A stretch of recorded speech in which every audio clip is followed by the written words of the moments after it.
Hello, Sharks. I'm Megan Klein from Miami, Florida. Yeah. I'm seeking $500,000 for 5% of my company, Little Saints. Sharks. Very far from a teetotaler, I have always loved a good cocktail. Back when I was a lawyer, I was your classic work hard, play hard. During the day, I exercised, ate healthy, and worked really hard. And at night, I rewarded myself with cocktails. I always loved drinking and socializing, but after a while, it really started to make me feel terrible. But I'm a partier. I never wanted to stop drinking. I just wanted to drink something that was better than alcohol. And that's why I created Little Saints. Non-alcoholic cocktails and spirits fueled by functional mushrooms so that I didn't have to choose between having fun and feeling good. And that's why I modeled Little Saints after my favorite cocktails like espresso martini and spicy margarita, which are beloved by even the most discerning bartenders for their sophisticated taste and smell. Little Saints are sugar-free, only 5 calories per serving, and boosted by functional mushrooms like reishi and lion's mane. So, which one of you sharks wants to join me on my mission to radically transform the way that we drink with Little Saints? Woo. All right, let's drink. So we are back with another season of Shark Tank, season 16. This is episode 1. I am your host, Dave, a 10-year intellectual property attorney dealing with everything from, as you see, the search, patents, copyrights, trademarks, as well as trade secrets. Now, again, the whole goal of this show, for those of you who are new, is to kind of break down these pitches from an intellectual property attorney's perspective. We're going to be not only focusing on the business and a product, but also, are they protecting their IP? Are they doing the things that they need to do to protect the IP?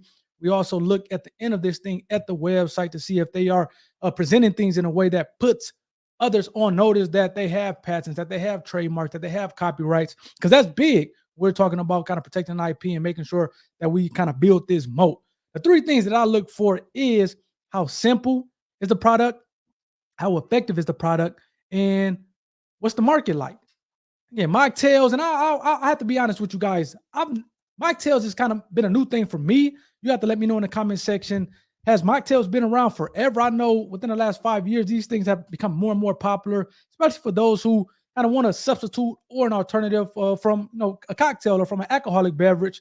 And I'll tell you what, man, when you're going out on these dates and somebody gets a mocktail, it definitely helps out with the bill, as these things are a lot less expensive than your traditional cocktail or your alcoholic beverage. But again, these mocktails are becoming increasingly popular, at least from kind of me paying attention to it and just kind of going out and seeing different menu items and seeing the fact that they have a mocktail menu or a mocktail selection, I should say.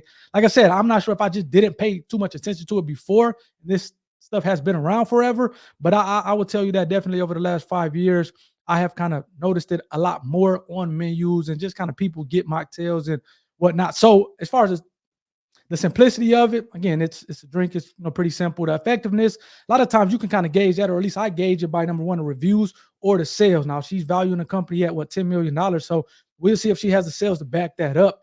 And then the other thing is the market. Like I said before, the mocktail market is growing, at least again from my understanding. So, and I don't see a ton of different, manufacturers or producers of mocktails in this market. So it seems to have some potential there. So another thing that I did want to point out that she mentioned in her pitch before we get back to the pitch is the fact that a lot of times what you go into business for is not necessarily your level of expertise at the beginning or not necessarily what you were doing as, I guess, a career path. She had mentioned in her opening pitch that she is an attorney, or she was an attorney, and now she's, have kind of matriculated to being an entrepreneur, being a business owner. And again, that's typically how it goes. I interview people a lot on this show. Actually, a lot of the people that I interview are from Shark Tank, and man, it just runs the gamut. I think Samantha from last season, she has Floss, the electronic flosser. She was actually, I think, an attorney as well before she kind of packed up that and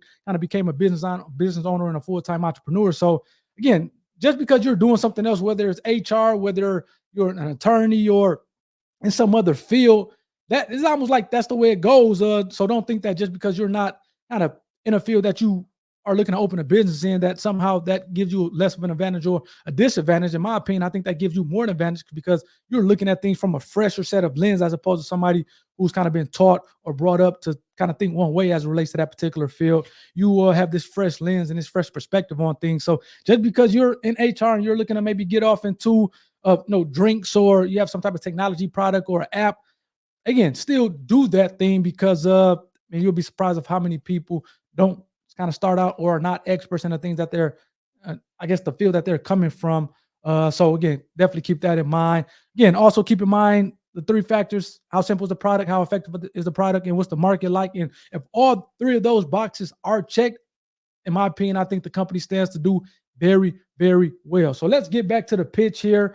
Please hit the like button as well as subscribe button if you haven't already. I'm excited for another season, full season this time. I know last season I kind of did it a little bit over halfway through, but I'm excited for a full season, and let's get to rocking. Let's go. On your left, the shortest glass, that is our #1 top-selling can. That's a Paloma. This is actually pretty good. That is very good. Yeah, it is good. It's tasty. We use 2 different kinds of mushrooms that make you feel something. The mushroom in the Paloma that you just drank and in that espresso martini, that's a reishi mushroom. If you have a whole can of that, it'll give you that like take the edge off feeling. It's especially pronounced if you have like a stressful day. Okay. Oh, I know, Mark. I'm having. that's not my kind of taste. That's not my kind of either. taste. I love it.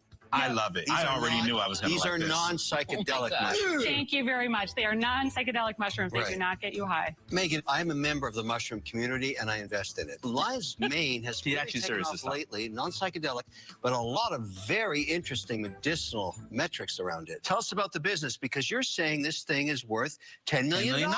Absolutely. How many? And that's another thing I did want to point out, kind of going back to kind of the market or whatnot. I have a buddy who's health conscious, and every time I'm looking to kind of try something new that's a little bit more healthy, I run it by him and he gives me the thumbs up or the thumbs down. And one of the things that he's been very excited about and has been incorporating into his diet is lion's mane. Now it seems like kind of the mushrooms that she used, which functional mushrooms she called it, which is, I guess, another benefit, the fact that it has some type of health conscious, not just a mocktail, but it is a mocktail that has, #1, low calories, as well as have this kind of functional mushroom in it that kind of provides these health benefits. But this lion's mane, this thing has been big and taken off. Definitely, my buddy has told that to me. He, like I said, he incorporates that into his diet. So the fact that it has some this functional mushroom and these health benefits, I think that kind of goes even well to from a market standpoint and how she is differentiating her product from the actual market. So I did want to point that out. Let's get back to it and see what she says about this $10 million evaluation. These drinks you had before you got out here. Ken, I'm going to tell you about the sales, but I would love to tell you about my story first. Yes. So I graduated from college and law school with honors. I practiced as an attorney in New York before Good for you. I pivoted into pursuing my dream of becoming an entrepreneur. So this is not my first rodeo. I ran a hydroponic basil farm. I love that. I then started a national plant-based salad dressing and dip brand. Got my Kellogg MBA while I was running the plant-based foods brand. So anyways, I had savings, and so that's why I started Little Saints on my own. How much did you put in? I put in $1 million overall. Oh, you're all in on that. Hey, okay. And then I raised $2.2 million in outside capital. What valuation? $6 million, and then the last one was $9 million.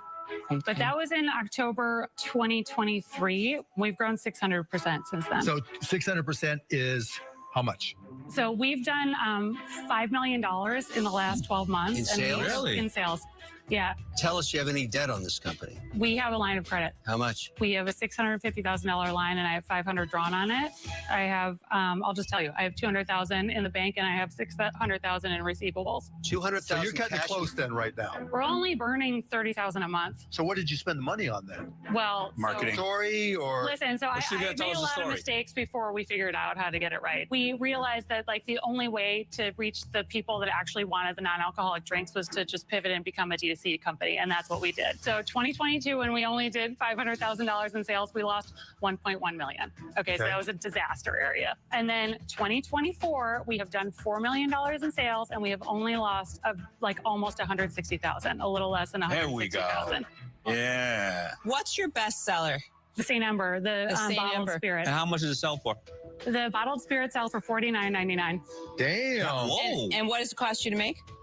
It costs $7, and with shipping, all the fulfillment costs, boxes, all that stuff, it costs $23. So do you know what your CAC is and your ROAS? Yeah, And of how you course. sp- Our what- CAC is $42. It's a Kellogg MBA right here. You're Okay. Our talking. CAC is $42, and our 42 ROAS is about 2.5 for the year. And then the long-term value of that customer is Is about what? 160. So you have a 4 times LTV to CAC, which is amazing. When do you see cash flow break even? Probably This Q4. month. I got it. Yeah. Look, I know this space very well. I know this industry, and what I know better than this industry is a good founder when I see one. I think you're a great founder. I'm not even worried about whatever I ask. You're going to give me a very straight answer. You pivoted, you figured out DTC. Love it. The traction you have is amazing. The industry is amazing. So what I would like to do, I will give you your $500,000. I want 10%. Hello. That's 1 times my actual sales in the past year, and I just hit profitability in the past quarter. Thank you for the offer. I love it.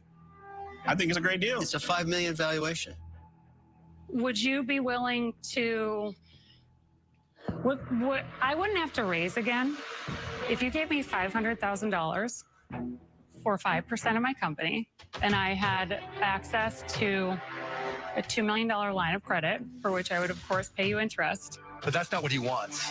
I know, that's my counter. You're asking for more, you're giving me less.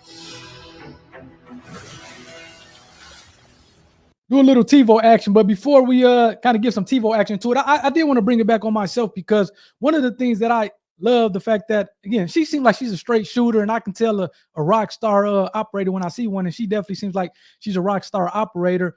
And again, obviously this is a mocktail, so this typically wouldn't have maybe a trade secret as it relates to the format of the process, but definitely no patents. But one of the things that you saw with the Little Saints, which you'll take a little closer look of the website here, is the fact that she's using that term Little Saints from a branding standpoint as a trademark, and she has a TM. So I kind of did a little bit of research beforehand as it relates to the name, and she has filed a trademark application on the term Little Saints for non-alcoholic beverages, which is a good thing. And the reason that's important is because when you're talking about going D2C, direct to consumer, and you're not kind of dealing with these other big box retailers or whatever the case may be, the good thing is people identify brands. So the fact that you have a brand of Little Saints and you have that trademark, people are going to know, man, last time I had a beverage, a mocktail from this brand, it was an amazing thing. So let me kind of find that brand out, whether it's a Google search, whether it's trying to find your website, following you on social media. So that is the importance of branding. I was just talking to interviewing a gentleman who's Amazon brand manager, Jonathan. That interview was on Everything Intellectual Property, the podcast. Please go in the YouTube channel. Please go check that out. But he was talking about how, again, a lot of his products that he sells on Amazon, they aren't always protectable from a patent perspective, but he says that from a branding perspective, having a trademark on his brand, it just kind of gives him credibility and helps kind of build the brand up, especially when you're providing good products. And then, especially when you're talking about the e-commerce platforms, whether it's eBay, whether it's Amazon, whatever the case may be, it's easier to enforce the trademarks a lot of times compared to maybe a patent, which, again, can cost you a lot more, and that process can take longer. So, again, this is the importance of trademarks, especially as it relates to businesses that maybe don't have a patent, are not patent eligible, but are nonetheless good businesses. But also when you're talking about kind of direct to consumer businesses, being able to enforce those trademarks it is important. So again, I did want to point that out. Little Saint, she is protecting that via a trademark application. It isn't issued yet. However, it is pending. So kudos to her for that. Let's get back to it. And let me do a little bit of a TiVo action here. Let's go. We're all good. Don't question. Thank God for TiVo. There's house mold. Dry. Gonna come in here and you're just gonna be just giving you exactly what you want? No, she wants more now, too. I just want to point something out. There's investment, and then there's Shark Tank investment with the aura of Shark Tank and the 100 million eyeballs in syndication. You think that's free? Listen, first of all, I love the kind of woman that when her feet hit the ground in the morning, the competition says, oh, crap, she's up. Okay? And you're that kind of woman, I think. Thank you. But I can't really participate in the drinks so much I don't really do sour drinks. I can't really eat citrusy things. When I do a deal, I want to have the passion for the person, which I have here, but I need to have the passion for the product too and participate in it. I wish you really good luck, but I have to be out. Thank you, Lori. Your valuation is way too high. I think that is my biggest challenge because you're finding growth and I love it, but it's just not for me. I'm out. Thank you. But it tastes good. Yeah, Megan, here, I just don't do medicinals because there's just no barriers to entry other than how much capital you invest to market it. And there's always going to be somebody willing to spend more. Mark, may I interrupt you really quick? Sure. So I just want to make sure that it's not a medicinal. There's no, the mushrooms in here are FDA grass. No, I get that, right? It's just people who are buying it aren't buying it to drink it like water. So for those reasons, I'm out. But congratulations on what you've accomplished. I think it's great. Megan, great presentation. I know the category because I'm in the wine business. I actually had an offer for you, but it's pointless at this point because you're having a hard time at 10%. I was going to do it for 15 because I have millions of followers that buy my wine. And so many of them are going into that journey of looking for alternatives for alcohol. What if I went in with Rashawn and we said, look, we'll both come in, but we want 15%. Yep, I'll do that. And you get 2 sharks and the whole machine we both have. And Megan, I'm on the winning streak in beverages. That's why I'm so confident about this. If you get your revenue to $50 million, you can sell this business for 4 to 6 times revenue. You can get there faster with us. It's just a choice. What do you want to do? I want to get the value that I've worked and my teams really worked hard for. And if you're going to give me a $3.5 million valuation, I think I have to say no. Would you do it for 10%? Yes or no for 10? Let me check in with my intuition for a second here. You guys give me a minute. While you're checking with your intuition, the question is, will you get a higher valuation in the future with one or both of us, or a higher valuation in the future on the path that you're going now? Would the two of you come in for $1 million for 10% of the company? No. No. Really? Mark, you can do it if you want. It's just not my space. That's the But- same valuation as $500K for 5%. So I appreciate the math, but I like math just like you. But it's about the scale. Hey, guys, it's starting to make sense to me. I think these things are working. We might do it for 10%. We're not going to do it for less. 10% for 500,000. What do you want to do? I want to say thank you very much for having me on the show. I have so much respect for all of you, and I'm going to decline the offer. Good for you. All right. Good for you. Yeah, Megan. Good luck, Megan. Thank you so much. I'm proud of myself for sticking to Well, there you go. Hey, I think, again, she's a rock star operator. I think she's going to be okay. And again, she came in there with a valuation of the company and she's going to kind of stick to her guns. I think she's going to be okay. Again, I think she would have definitely got there faster with Rashawn, with Mr. Wonderful, but I think she's still going to get there, probably take a little longer. And obviously, I think with the help of Shark Tank and being able to kind of bolster her brand, she's going to obviously take advantage of that and kind of shoot to another stratosphere, just kind of with it being publicized to the masses. So again, I think this thing, I really like this business. The fact that, again, it's simple, it's effective. She's kind of been killing it in sales. And then the fact that the market is there for it. And it's not a saturated market. I think there's a lot of opportunity in this market. I love the health benefits from it. So I definitely think that the future is bright and the sky's the limit for Megan and Little Saints. Let's pull up the website here. And I would be interested, as I'm pulling up the website, to know what you guys think about it. Have you tried Little Saints? If not, if so, please let me know what you think in the comments. Is it a good drink?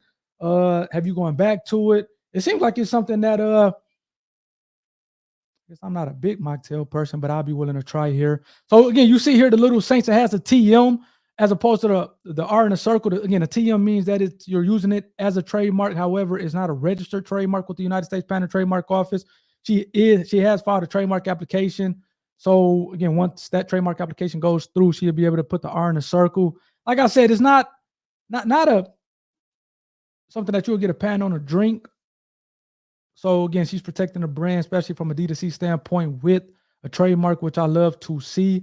It'll be interesting in knowing a little bit more about the mushrooms, the functional mushrooms, and kind of those benefits. Again, like I said, I know lion's mane has been a big thing lately from a health perspective. So that's good. Again, I think this is something that's going to be around in my opinion, long term. Another thing that I was interested in, just on a website, she is only selling actual drinks, but she actually has a trademark on the term Little Saints for chocolate. So I'm not sure. I know she has some other companies that she was running. I'm not sure if the Little Saints, that kind of phrase or that term, she's selling chocolates also under another company, under the term of branding Little Saints or whatnot. This website that we just looked at, this is only for Mocktails, but again, she does have she has a trademark pending for Little Saints, for the term Little Saints for non-alcoholic beverages. However, she also has a registered trademark for the term Little Saints in chocolates, in the class chocolate. So yeah, she didn't mention that here. She did mention the fact that she has some other companies that she was a part of or affiliated with. So I'm not sure if those companies sell chocolate, but again, you can never have, at least in my opinion, and maybe I'm biased because I'm an IP attorney, but you can never have too many trademarks. Again, just continue to build that war chest of intellectual property, which is valuable, which is extremely valuable. And I know Rashad was talking about being able to, if she got the 50 million, being able to sell the company for 4 to 6x, which again is it's a ton of money. You're talking about what, 200 million all the way to 300 million. And a big part of somebody who's buying a company, they're buying the actual IP, the intellectual property, the trademarks, the copyrights, the patents. So you definitely want to protect this stuff as much as possible. Particularly, again, in my opinion, I think patents are extremely big, but from a branding standpoint, trademarks, it's hard to argue with trademarks being the most important form of intellectual property when you're talking about building a business, building a brand. So hopefully you guys got something out of this. I'm excited about this new season. Episode 1, again, Little Saints, I think it started off with a pretty good pitch, a pretty good company that's kind of doing numbers. Let me know what you guys think in the comment section. I'm excited to hear from you guys. Again, please hit the like button if you enjoy this type of content. Again, I'm not only trying to provide you guys entertainment and kind of breaking down these pitches, but I'm also trying to provide you guys value. I think we're in the age of the entrepreneur, and we know entrepreneurship is kind of being made to be sexy or whatnot, and we all know it's a lot of work. However, being able to kind of build your house on what I call a strong foundation and having your IP protected and in order, again, that's going to go a long way as opposed to trying to kind of get this stuff right on the back end when it's, you're a little bit further down the line, which can cost you a lot of money and kind of be catastrophic in some instances. So let me know what you guys think. Hit the like button if you haven't already. And I got to see you guys next time. Peace.